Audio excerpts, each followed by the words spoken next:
مومنو، جب تم میں سے کسی کی موت آ موجود ہو تو شہادت کا نصاب یہ ہے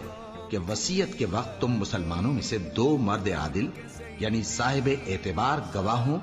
یا اگر مسلمان نہ ملیں اور تم سفر کر رہے ہو اور اس وقت تم پر موت کی مصیبت واقع ہو تو کسی دوسرے مذہب کے 2 شخصوں کو گواہ کر لو۔ اگر تم کو ان گواہوں کی نسبت کچھ شک ہو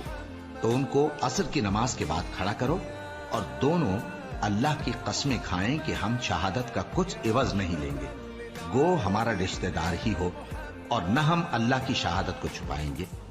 اگر ایسا کریں گے تو گناہ گار ہوں گے۔ پھر اگر معلوم ہو جائے کہ ان دونوں نے جھوٹ بول کر گناہ حاصل کیا تو جن لوگوں کا انہوں نے حق مارنا چاہا تھا ان میں سے ان کی جگہ اور 2 آدمی کھڑے ہوں جو میت سے قرابت قریبہ رکھتے ہوں، پھر وہ اللہ کی قسمیں کھائیں کہ ہماری شہادت ان کی شہادت سے زیادہ سچی ہے